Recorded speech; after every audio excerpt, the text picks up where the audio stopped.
Selamat pagi adik-adik semuanya, salam sejahtera. Bagaimana kabar kalian pagi hari ini? Saya berharap semua dalam keadaan sehat. Sebelum kita memulai pelajaran kita, perkenalkan, nama saya Andri Girsam. Saya mahasiswa PPL 2, Prodi Manajemen Pendidikan, Ilmu Jurusan Pendidikan, Fakultas Keguruan. Sebelum kita memulai pelajaran, langkah baiknya kita buka dengan doa. Mari kita bersatu dalam doa menurut keyakinan dan percayaan kita masing-masing. Berdoa dimulai. Berdoa selesai. Baik adik-adik, topik pembahasan kita di pagi hari ini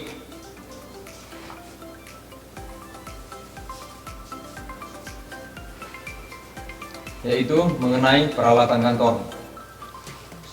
Untuk memudahkan dalam mempelajari peralatan kantor, ada bagian-bagian tertentu yang harus kita pahami, yaitu yang pertama, pengertian peralatan kantor, jenis-jenis peralatan kantor, pemilihan peralatan kantor dalam kegiatan administrasi, cara penggunaan peralatan kantor.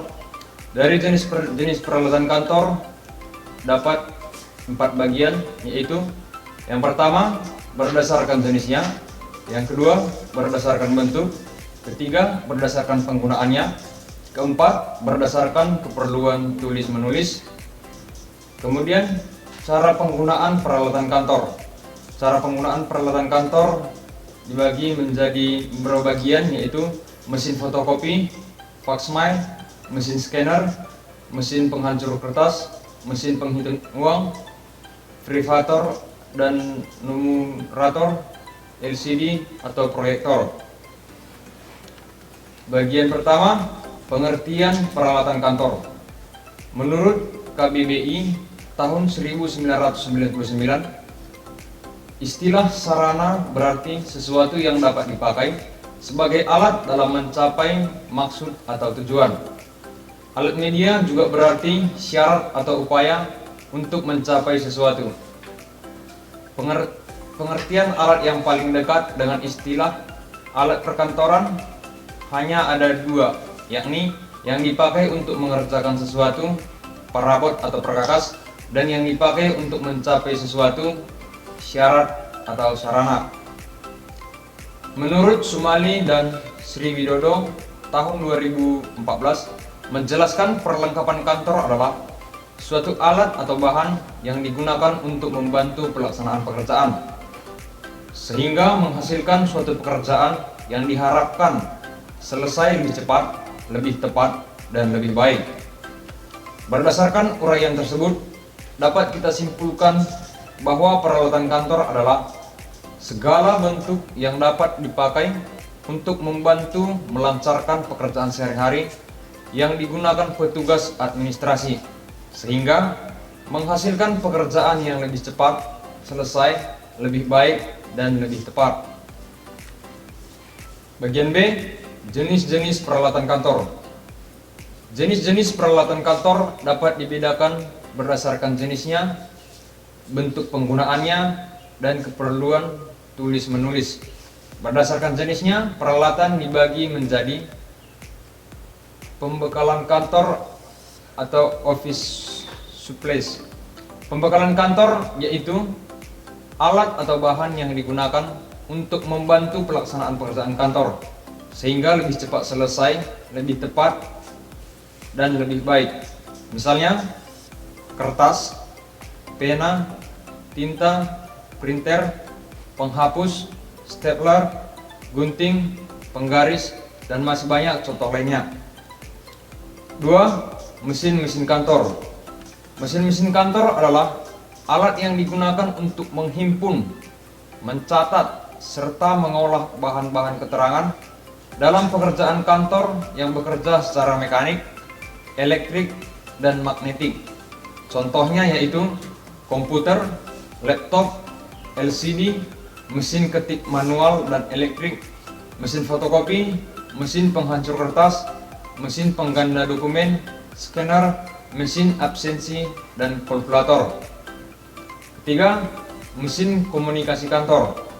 Mesin komunikasi kantor adalah yang digunakan untuk melakukan komunikasi, baik di lingkungan organisasi itu sendiri maupun organisasi lain. Contohnya, telepon, intercom, faxmail, dan telepon wireless. Bagian keempat yaitu perabot kantor.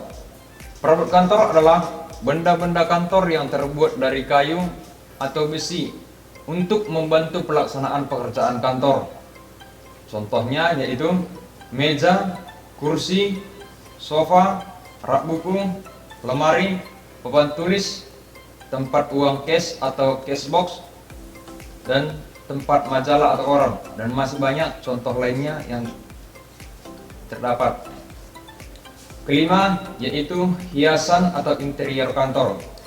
Hiasan atau interior kantor adalah benda-benda kantor yang digunakan untuk menambah suasana menjadi menyenangkan, sehingga memberi semangat dan kenyamanan dalam menyelesaikan pekerjaan. Contohnya, gambar presiden dan wakil presiden, bendera, struktur organisasi, patung, lukisan, tanaman hidup, jam dinding, dan kipas angin. Bagian C, berdasarkan bentuk peralatan kantor dibagi menjadi: pertama, berbentuk lembaran.